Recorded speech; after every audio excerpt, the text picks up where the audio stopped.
All right, we should be recording, right? Okay, great. Thank you. Hello, everybody. I am Dr. Stacey Graham. I'm the program leader for MTSU in Scotland, and I am joined here with Ethan Holden and Layla Smallwood, who are both just about to get their PhDs in public history at MTSU, but they went on the 2019 MTSU in Scotland program as students, and they joined me so that we could chat about their experiences and what they got out of this program. So I'm actually going to start by going to a Google slide. Can you all see this slide? All right. Well, why don't you tell us what is going on in this slide? Where are you? And what is the significance of where you are?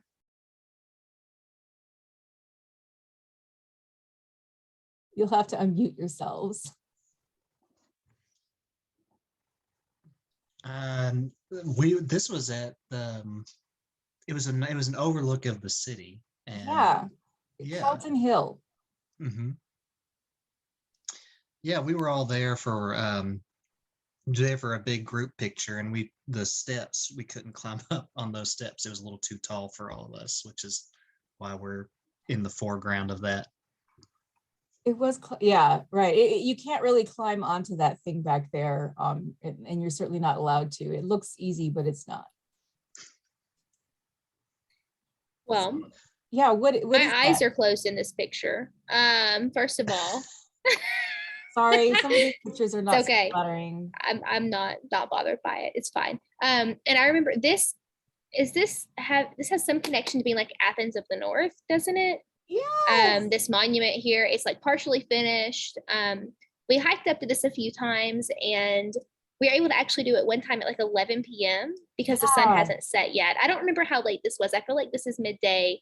But I do remember we made this hike at least 2 or 3 times.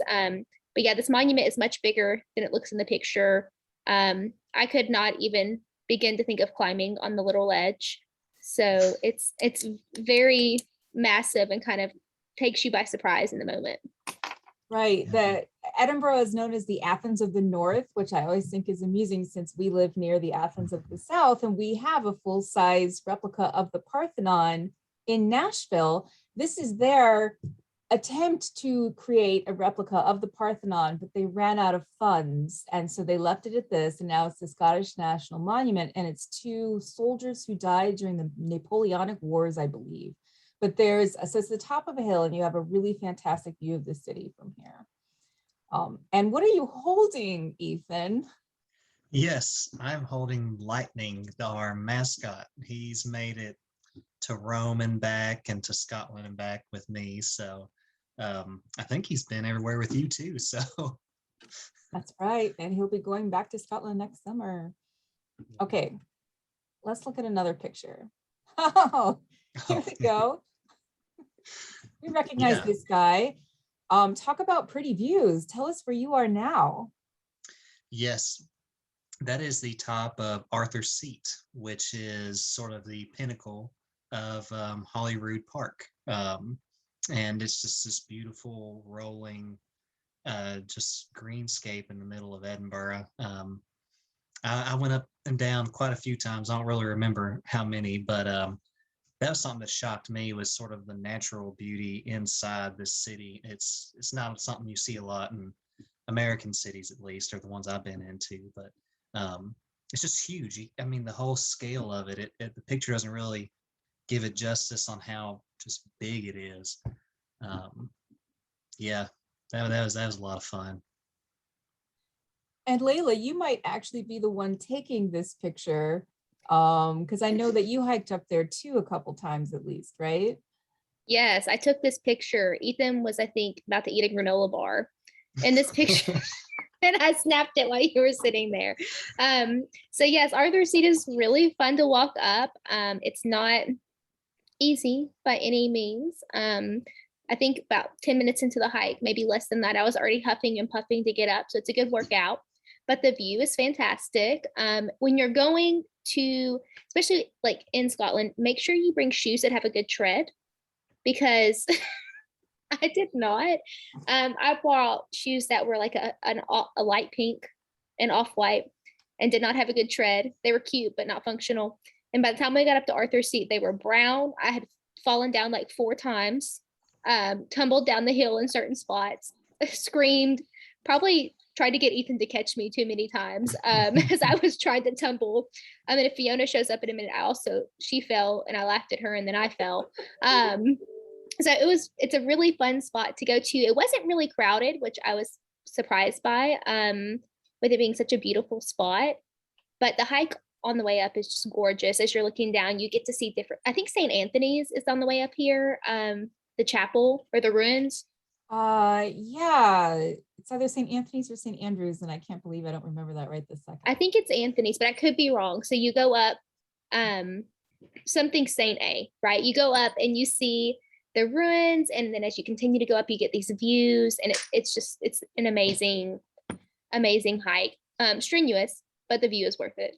I made Ethan take me up there once, and I was also feeling very winded very soon. And you see these other tourists just do in like flip-flops, and you're like, what? Because I was also in my most sturdy shoes. But yeah, you don't have to hike to the top of Arthur's Seat. That's totally optional, but we do a lot of walking, and there will be places we'll be doing a little bit of hiking, and you better have good footwear, because otherwise you're just not gonna be able to participate and see all the wonderful views that you can see. All right, let's take a look at another one.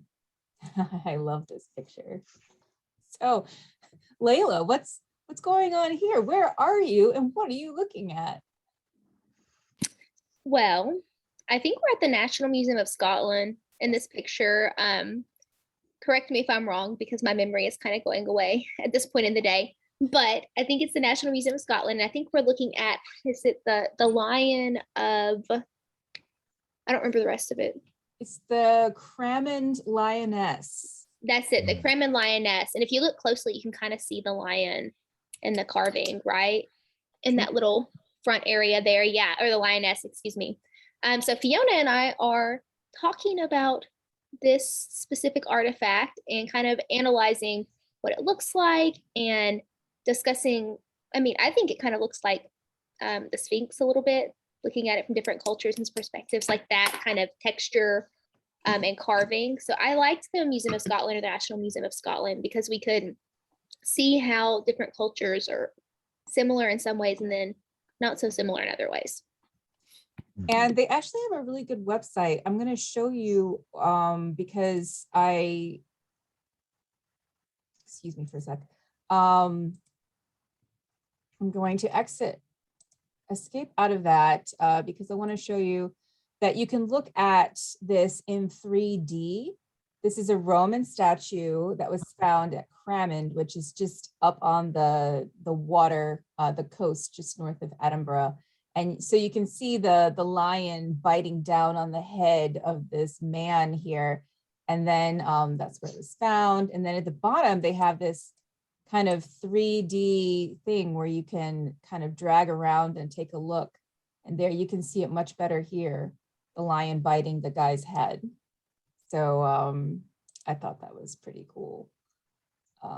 Yeah, but that's an amazing museum, and we're definitely gonna be going back there.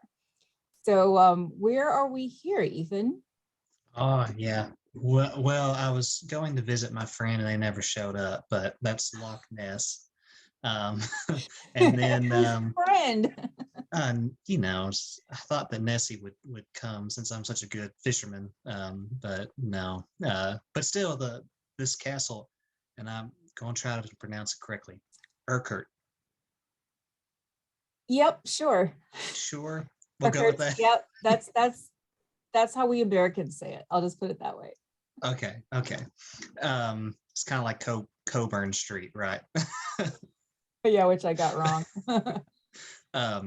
But yes, so yeah, this is Castle Urquhart, and it's right there on Loch Ness, and once again, it's just the natural beauty of it, sort of contrasted or complemented by these, these amazing ruins. And you get to see some more intact portions. And then at the museum, they have sort of like a recreation of what it looked like. And then they have these dramatic reenactments. I think it was a full-length movie too, with not full length, but a movie level production with actors that really sort of talk about Scotland's national history. And it's a very patriotic movie from what I remember. Yeah, this definitely was sort of packed. I do remember seeing everybody there, different parts of the world, touring and visiting this castle, a lot of good photo opportunities. And it was just absolutely fantastic. And that wasn't too bad of a trip. We stayed in how long? I don't think it was, maybe a couple hours ride there from where we stayed on the bus. Yeah, from Inverness, this is less than an hour, I believe. Yeah. So that was part of our excursion outside of Edinburgh. And I think that was one of the really exciting parts about the program was Edinburgh was beautiful and it was so much fun, but getting outside of Edinburgh and seeing more of Scotland, that was just, it was an incredible opportunity. It's making me wish I was back there. I got a magnet of this of castle on my refrigerator and I walk past it every morning. Okay.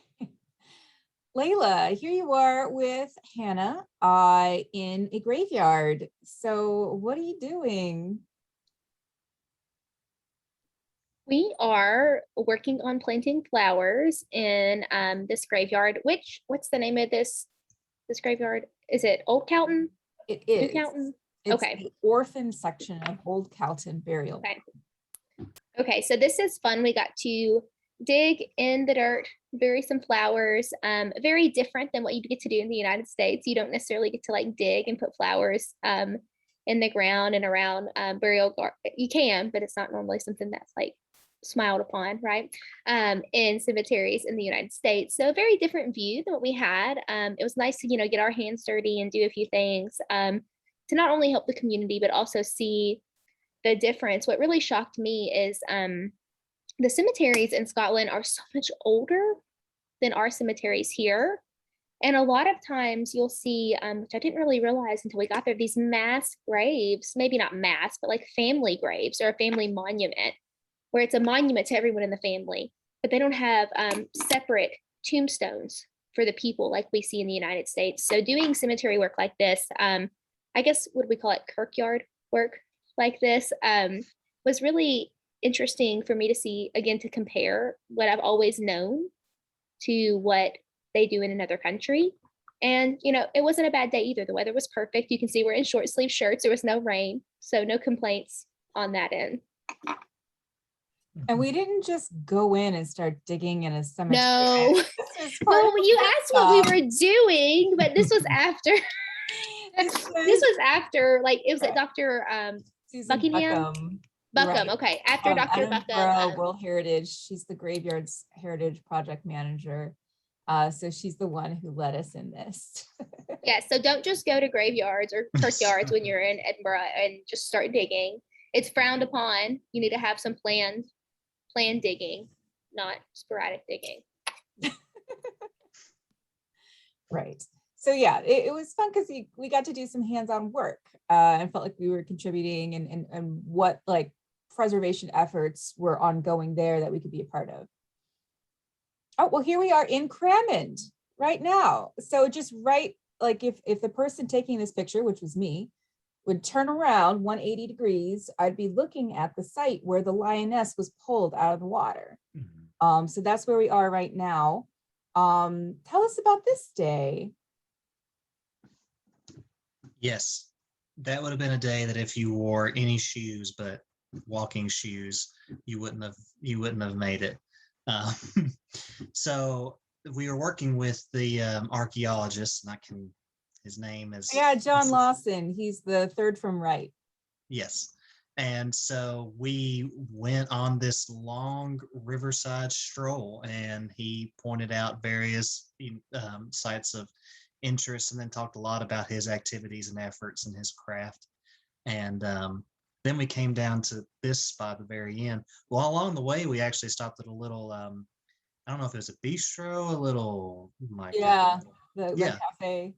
Yeah, and so we went in there and grabbed a That was couple of fun. lemonades and little snacks and things like that. And I mean, it was just absolutely gorgeous. And we came down to here, and you could see the boats out there, little one person sailboats, and there was a bunch of geese or ducks flying around too. And it was a fantastic day. And then we all went back and had dinner that night too. So that was a lot of fun. That was a good day too. Don't forget there was an ice cream truck at the pier when we were there. So we all had an ice cream, which is what I remember most of.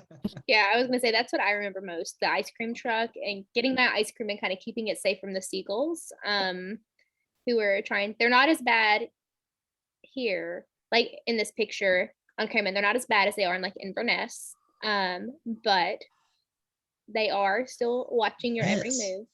And Yeah. Inverness, Layla had a biscuit, a It sandwich, was like and a she was waving it tart. around a little too, I was like talking. too much. And then that just bird came right up and took it. It was aggressive. I tried to fight it off because I'm a hand talker and I was moving my hands and eating my tart at the same time. And this seagull just comes up and starts like dive bombing me for my tart. And at first I was like, no, you can't have this. I paid for this. And then finally, it just like after the 5th or 6th time that it went for my head, I just threw it. So be mindful. Watch a few Rick Steves episodes because he talks about the seagulls and how Yeah. aggressive they are. Oh yeah. Oh, Yes. also make And sure. don't pick your battles. Just give up. Yes. The part. Just give it up. Also make sure for these beach days, you can see we're all wearing layers. So anybody going on these trips, like it was really pretty and nice. You could do like a short sleeve shirt when you're walking around, but when you got to the water, it was much colder. It was very chilly near the water because that wind was coming off of it. So anything that you wear, make sure you have some type of top layer that's like windproof or that keeps you somewhat warm. Because even in June, July, it's going to be chilly if you go near the water or to different areas of Edinburgh or Scotland. Well, let's talk a bit about the weather because in Scotland in July, it's mostly in the 60s. It's partially rainy, partially sunny. It's not very humid. Sometimes it gets what they call hot is what we would call like 70s, you know. And sometimes, like Layla said, like when you're near the bodies of water, you'll get all that breeze. We're right on the Firth of Forth here in this picture. And so yeah, it was definitely cooler there than, you know, in the city. And when you climb up into higher elevations, it's colder as well. But for the most part, it is just like 20 or 30 degrees cooler than it is here in Tennessee at that time. So Oh yeah, and if we have a slide in the future, I might be jumping ahead. But when you go to the islands, when you go further north in Scotland, yes, you need to wear more than you need to dress appropriately. Because I even had a sweater that I had bought just maybe a couple days before, and I thought I'd be fine, and I was a little nippy. well, you know, you want to be able to buy yourself a new sweater in Scotland when you're there. It's part of the experience. They make obviously their own woolen sweaters. They're known for it. So if you get cold, you can just buy yourself a genuine Scottish wool sweater. All right, let's see what's next. Oh, one of my favorites. Layla, what's going on? Oh, this was during our scavenger hunt. We were looking for Oor Wullies. Is that how you say it? So this is these are different characters around Edinburgh, and they're all differently decorated. So you can see that this one's kind of like rainbow. I think they have to do with the location or what they're near. They're decorated in a way that's kind of reflecting that. So an Oor Wullie was on our scavenger hunt, and we had to take a picture with it. So I took a picture with this one. And I think is Oor Wullie, is it like a comic that's in Old Scots and they're trying to bring it back because a lot of kids, school age kids don't really understand it, or it's not really spoken in common conversations today. Yeah, so exactly. it's a cool, it's a funny picture, but there's like a really cool kind of educational purpose behind them. And they at least they were when we were there all over Edinburgh. Are they still there? I'll find out. You got to let us know. Maybe they're all I need you to wearing face recreate masks right now.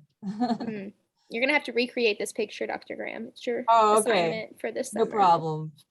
Just for you. Oh, Fiona's not here to tell us about this, and you guys weren't here either. So I'll have to talk about what this is. This is Fiona and Hannah and I. When our whole group went to Culloden, a very, very famous battlefield where Ethan got his hairy coup, and spent a lot of time at the museum there and walking around the battlegrounds, looking at all the monuments.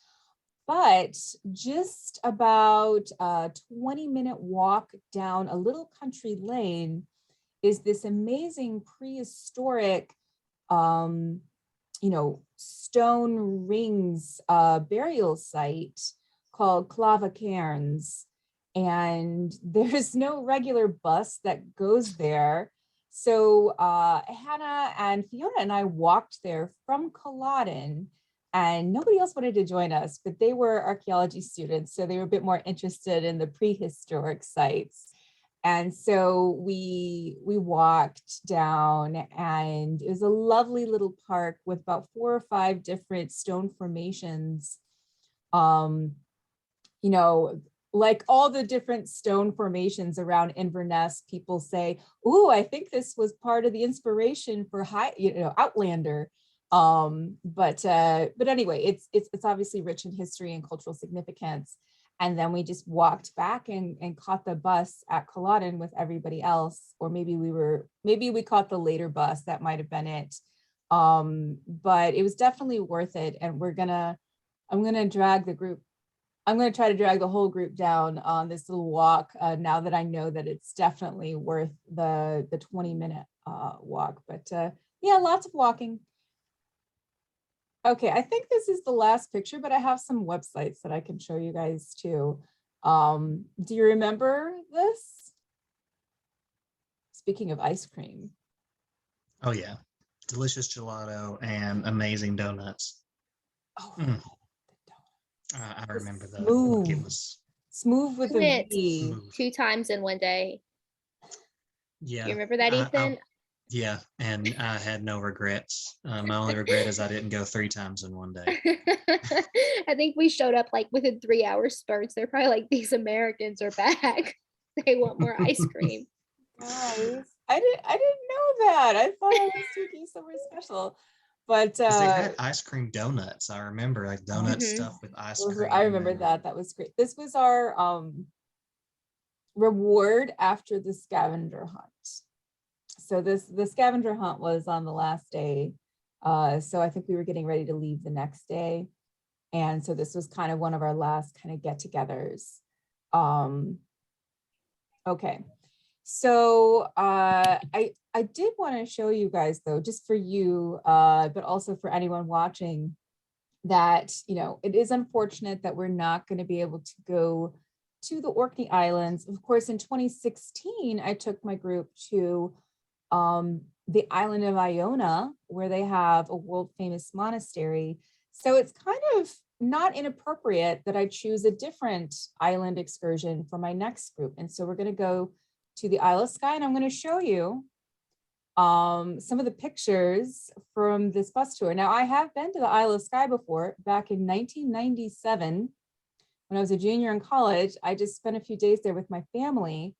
I found a really amazing cemetery and we drove around, and my mom got a picture taken with the hairy coups and was super excited about that. But let me just show you some of this is a picture of the famous fairy pools.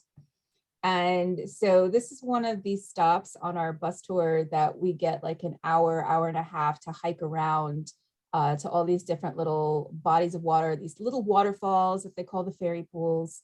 And it's just breathtakingly beautiful scenery. And the package is Wow Scotland Tours, that's what they're called. But they've been really great in terms of communicating with me over email. So I'm sure they're going to be fantastic tour guides. They're looking at the Old Man of Store rock formation right now. And it's just, lots of wonderful kind of coastal geography. and geologic kinds of formations, and just kind of rugged landscapes with little lakes and glens and stuff dotted throughout. And wow, those are colorful buses. We're going to be on one of those. And this is a stop before we get to the Isle of Skye. This is a castle you may have seen before called the Eileen Donan. It's one of the most photographed castles in all of Scotland. And we're going to stop here for a photo stop. We're not going to actually have time to go inside the castle, although I did get to do that back in '97. And it's a really pretty spot. So, yep, Wow. just maybe we won't have rainbows the day of our tour, but it's just pretty ridiculous how pretty it is. So that's going to be one of the sites we're going to see. And so looking at the map, of course, here's Edinburgh right here, and we're going to be up in Inverness for 4 days. And it was Layla who gave you the idea to spend an extra day in Inverness. So instead of 3 days, we're going to be there for 4 days. And the Isle of Skye is right over here. And so we're not going to be on a ferry because they actually have a bridge.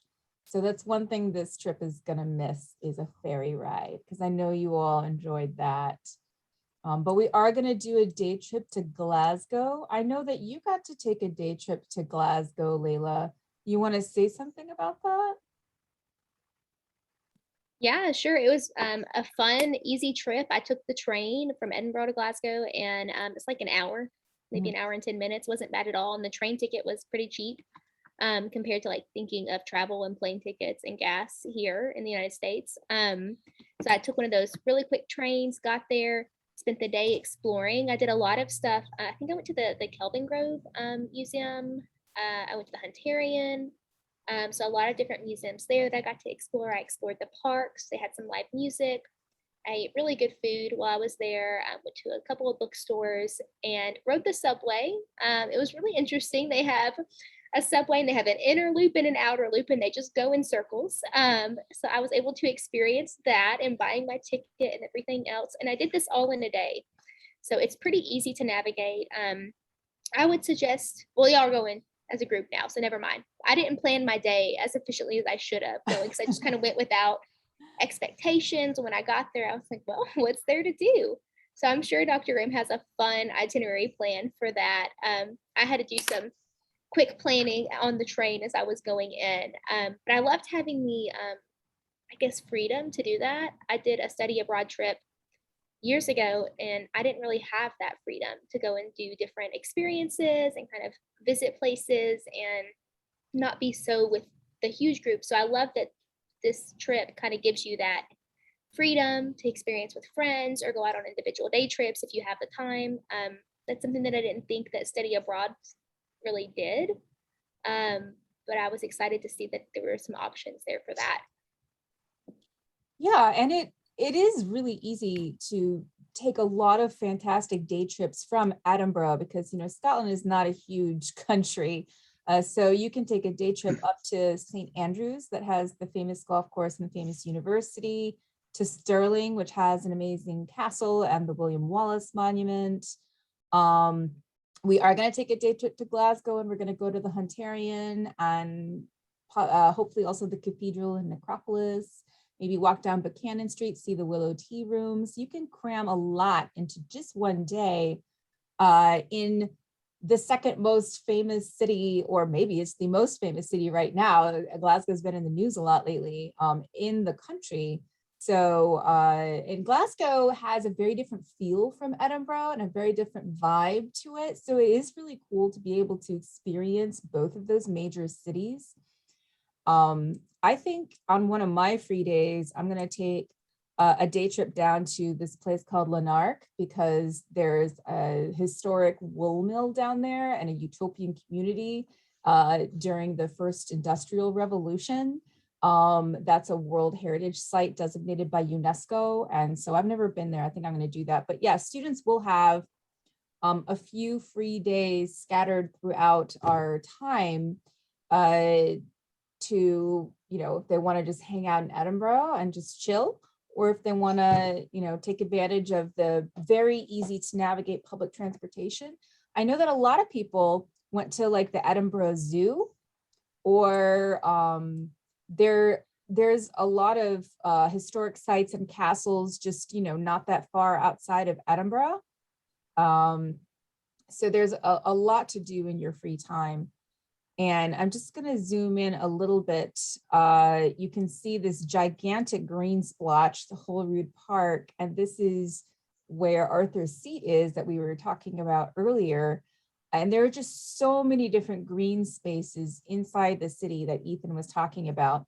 This one called the Meadows is a really lovely one just south of the University of Edinburgh and just south of the Old Town, where we're going to be spending a lot of our time. And this neighborhood right south of the Meadows called Marchmont, this is where the student apartments are going to be in 2022. So students are going to be right next to this amazing green space just down the street from the university section and the Old Town. So it's going to be a really nice change of scenery. You'll get that neighborhood feel as well as the tourist experience, but you'll be there so long you won't even feel like a tourist anymore. Okay, so what are some of the other kind of surprising things or just kind of important takeaways that you experienced? Yeah, I know it's easy to sort of just talk about how much fun it is to travel, but just in terms of the course, obviously it's a course in historic preservation, and so you get a lot of great information from that. I know that in one of the most valuable parts for me was seeing how preservation takes place in different parts of the world. It's really tempting and maybe at some levels encouraged to think of America as being an isolated bubble and all of our problems are unique to us. And in reality, when you expand the scope, you see that there is a lot of common issues. And then there's also issues that other countries face that are unique, but then can inform, our own types of preservation and things like that. So while we were there, one of the most important lessons I learned was this idea of like these networks. It's not just preserving buildings or monuments, it's preserving community connections. And those are formed by the people living there. And so, part of preservation is, the buildings are important, but what do these communities look like? How do we keep them together? And they explored that so well. And, during our tours, they were able to point that out. And it was a very valuable experience. And, my dissertation has a lot in that, and hopefully I can communicate it, as effectively in Scotland as, in this one. But yeah, that was a huge takeaway and probably one of the really important things on the academic side of the trip. Yeah, I think I really this was my first kind of toe dip into like heritage preservation and things like that. Like I had done some stuff with the center previously, but nothing on this scale. And it really kind of opened my eyes to, like Ethan said, what's happening in other areas of the world, how some stuff that we do maybe isn't relevant to other areas of the world, and vice versa. And really just seeing these built environments and how they changed over time and how they continue to make things work for them, right? We don't have to tear down this building, we can add to it. But then we see consequences to that later on. So kind of just looking at it from all angles, how preservation works in an older area, an older city, because we don't necessarily have that benefit here, especially in Tennessee. How does preservation work in a city in Tennessee? Well, we don't really know to that scale yet. But when you look at Edinburgh, who have had these cities and old towns for centuries, and even Newtown for centuries, you see how these built environments have shifted to fit the needs of the community and the needs of the people, which is something that we're not really exposed to over here in the United States and in Tennessee. So I really appreciated that aspect of it because I had no idea how I just how interesting that would be, or how that would just really get my wheels turning in a different direction than they had been previously regarding preservation. Great, thanks guys.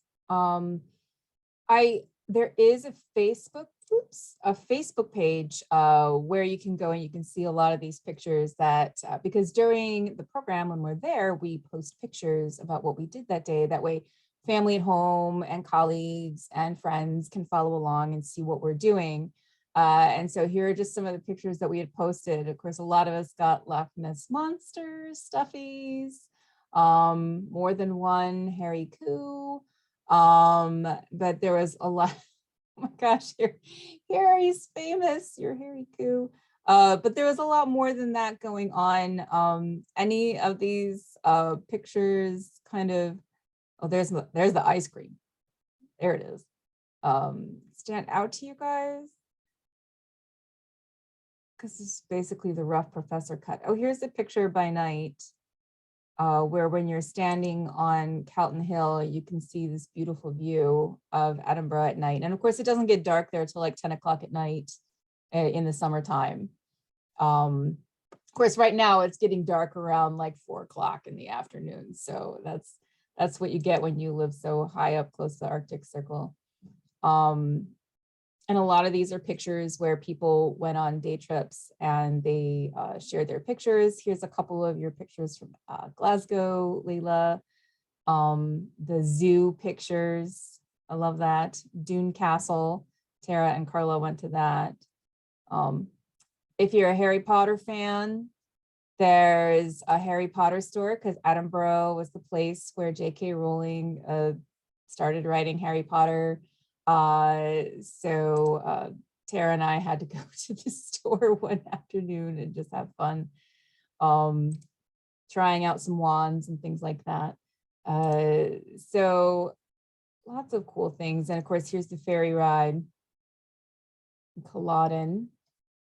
What's going on here, Ethan?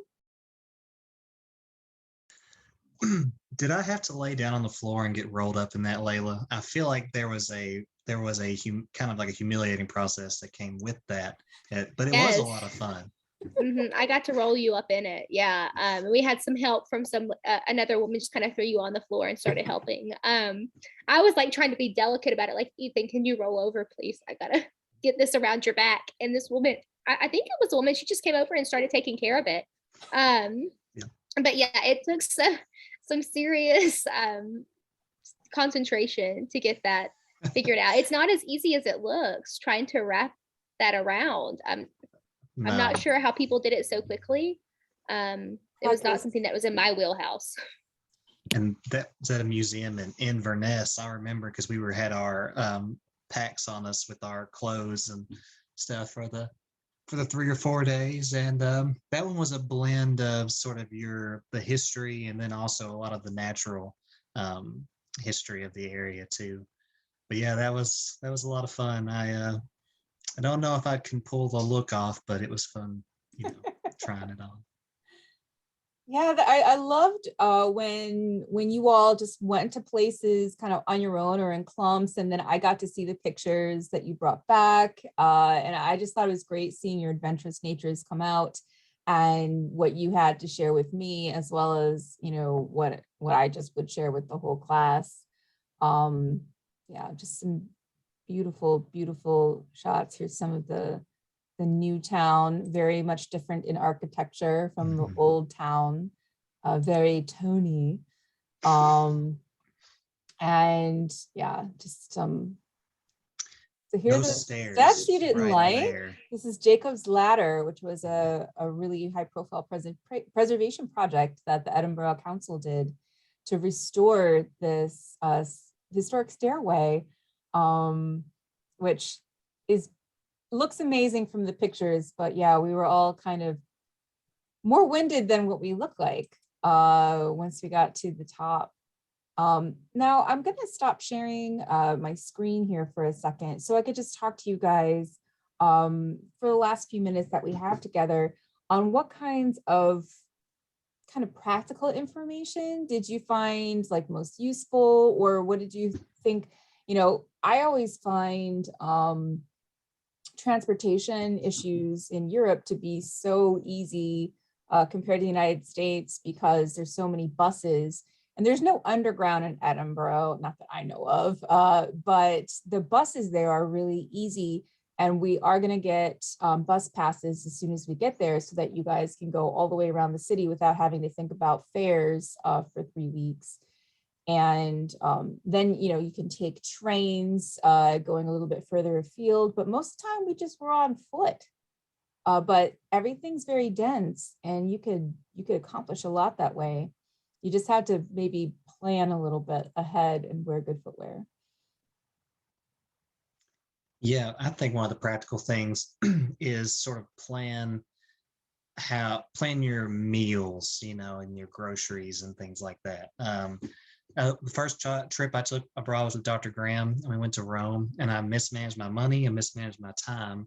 And so I ended up eating eggs for breakfast every day for like 6 or 7 days. And that gets old really, really quick. So I tell people that. Yes. I use that story. So be thinking about, you know, what kind of food you can get that's, you know, kind of cheap in bulk that you can use to sort of eat whenever you don't want to drop a lot of money on, you know, more expensive meals, which definitely do that.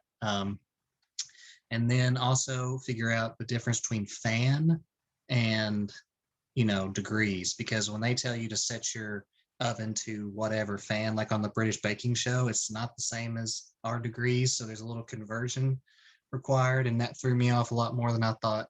But that's an easy Google fix. But definitely think about your food, and Belvita breakfast crackers are a really good sort of dense caloric, sorry Layla, you know, thing to have for snacks. So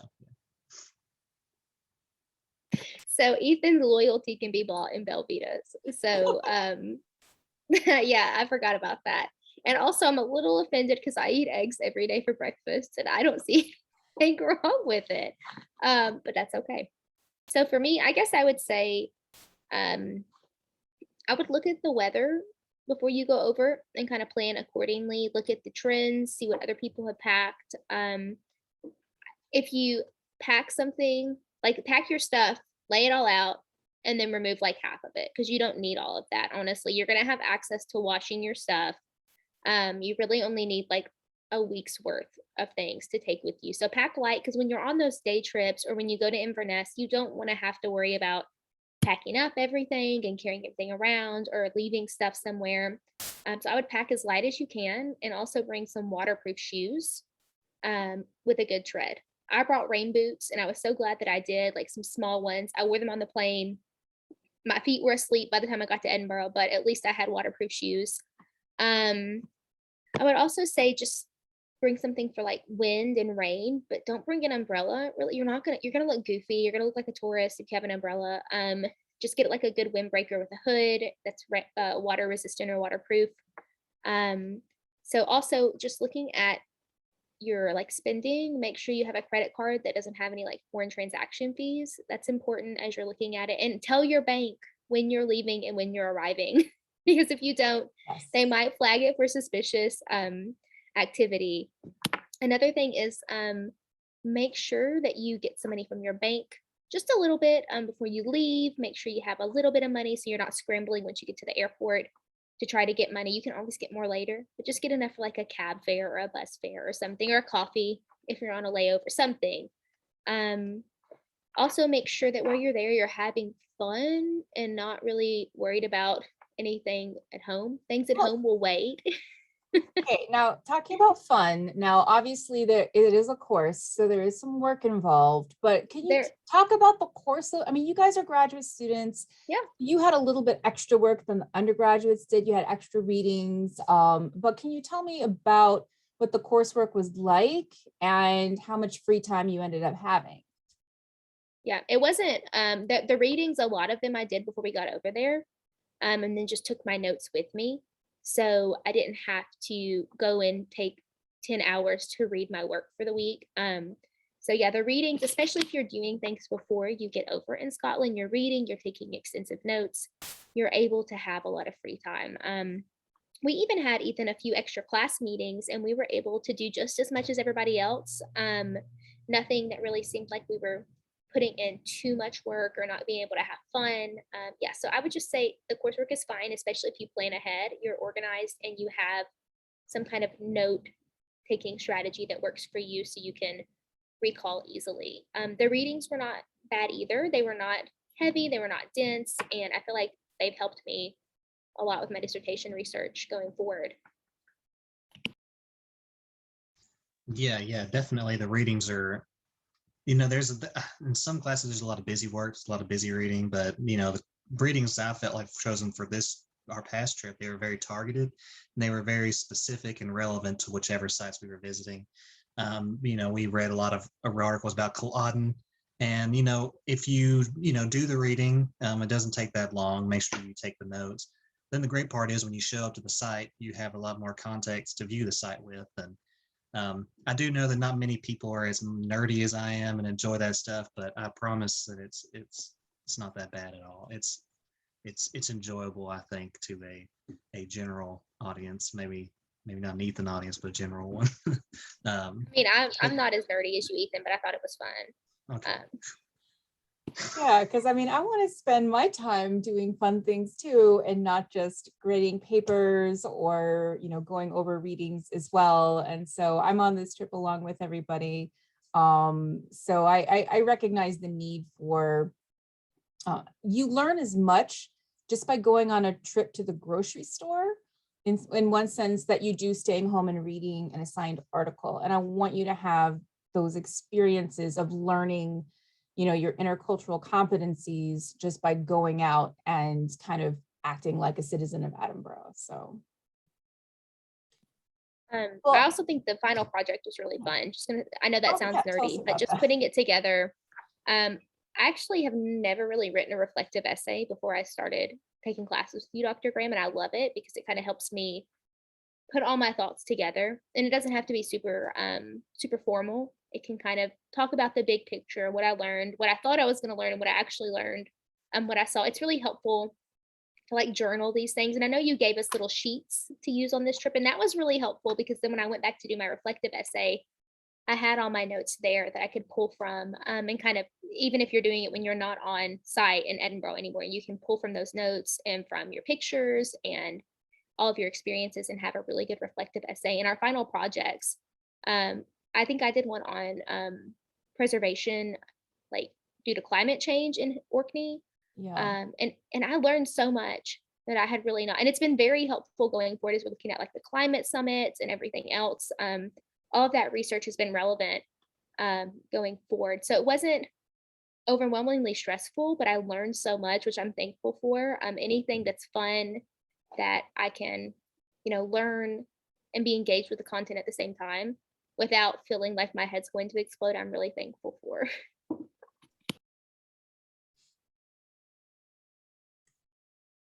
And you both did a really good job on your final projects, which I would expect no less from either of you. Well, okay, last question then. Any final, just like really cool things other than your Harry Coo stuffy that you brought back, or just like some of your favorite memories, places that you would love to go again, maybe? Like, why is Scotland so cool?